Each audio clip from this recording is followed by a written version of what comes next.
Um, before we dive into the fascinating world of Darth Bane, don't forget to subscribe to our channel and hit that like button to support us in bringing you the best content. Darth Bane is a name that sends shivers down the spines of even the most seasoned Star Wars enthusiasts. His life story is a complex tapestry of wisdom, cunning, and an unrelenting pursuit of power that echoes through the Force. But what exactly is Darth Bane like, according to established facts?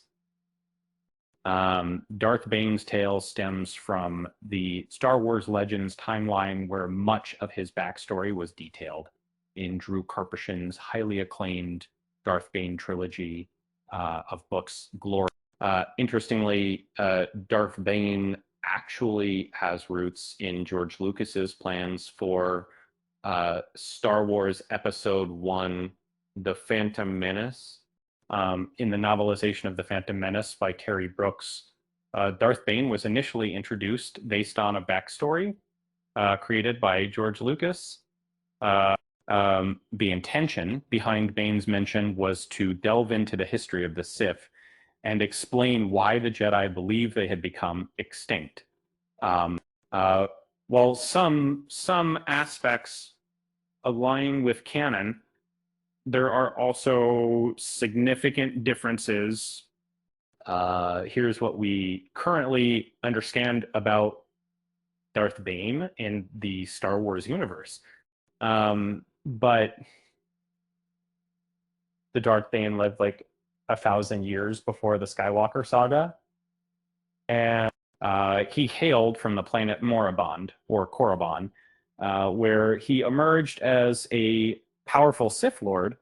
He was associated with the Sith Brotherhood of Darkness, a faction that waged war against the Jedi Order during the period of darkness in the Galactic Republic. During this period, the world was engulfed in the final phase of conflicts between the Jedi and Sith, marking it as a very chaotic and turbulent time. In the midst of this strife, a character named Bane found himself serving the Sith Empire as he observed the Sith's insatiable hunger for power and wealth, causing internal conflict among themselves. Bane began to envision a different path forward for the Sith. This epiphany would later become Bane's significant contribution to the Star Wars lore, the Rule of Two. To prevent constant conflicts among the Sith, Bane established the Rule of Two, a belief system modeled after an ancient Force dyad theory. And this setup allowed for a powerful concentration of the dark side when only one master and one apprentice were active. However, the apprentice was destined to kill their master as part of the cycle to maintain this arrangement. The Rule of Two flourished remarkably, making a pair of Sith an inconspicuous group that evaded detection by both the Jedi Order and the Republic. This deception caused the Jedi to erroneously conclude that they had vanquished Bane permanently. In truth, the Rule of Two persisted, extending as far as Darth Sidious and Darth Vader, a mentor-apprentice duo who surprisingly followed in the footsteps of their predecessors by having the apprentice ultimately kill the master. However, this act served not to prolong the Sith Order, but rather to bring it to an end. Darth Bane had two different lightsabers, much like other Sith.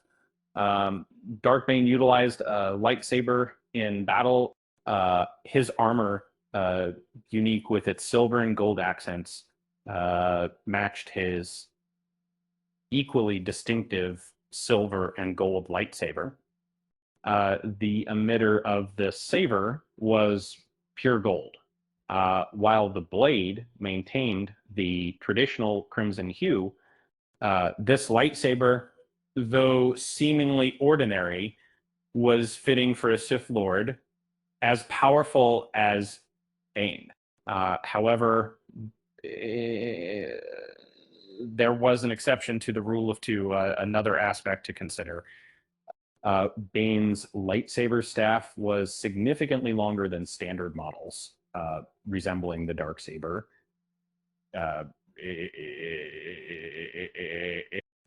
Its blade was shaped like a knife and had an extraordinary hilt. It was more comfortable to wield with two hands, and its color was a mix of orange and red plants.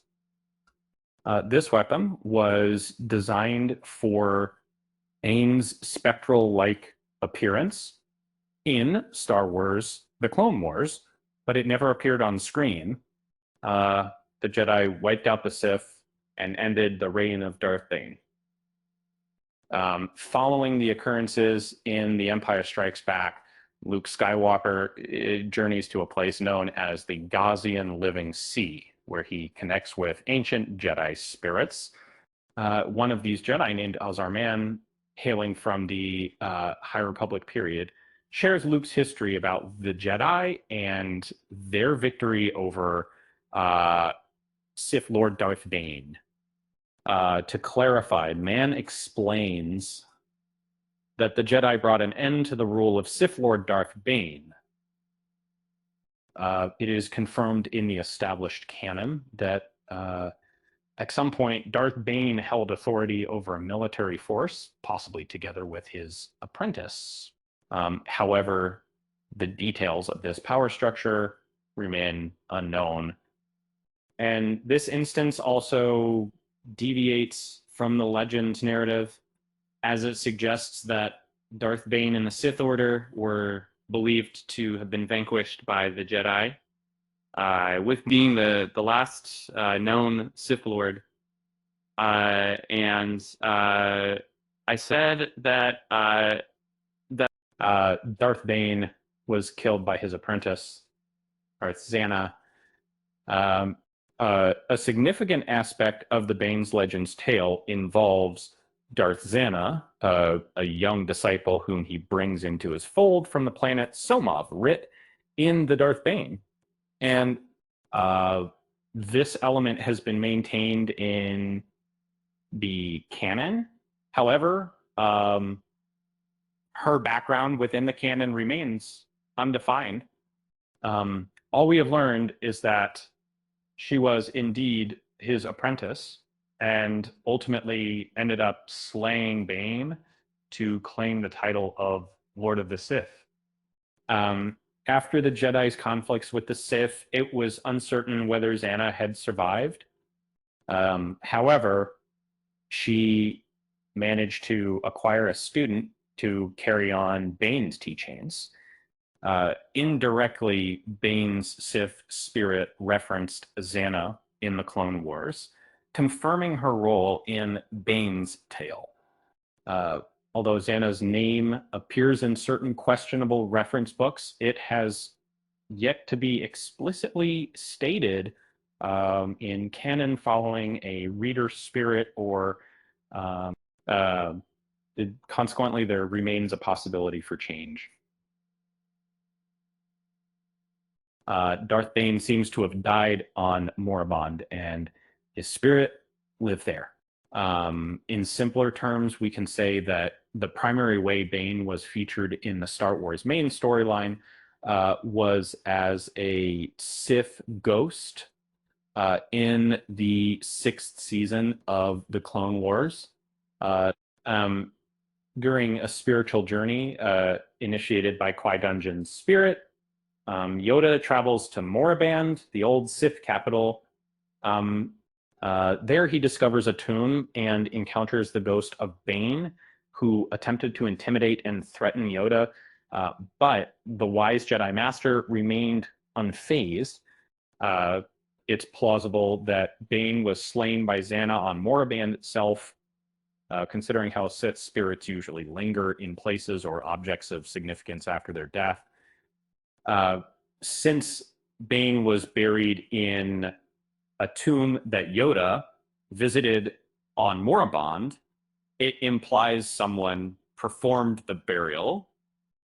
This could have been Xana or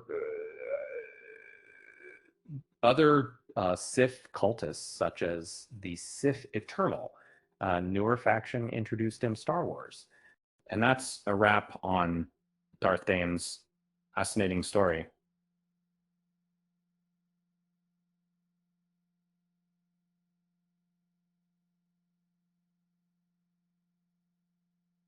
As the great Sith Lord once said, a Sith Lord must always be prepared to sacrifice everything for the sake of power. And I guess it looks like Xana took that to heart, and the rest is history. And with that said, thanks for watching, and until next time, really 2-4.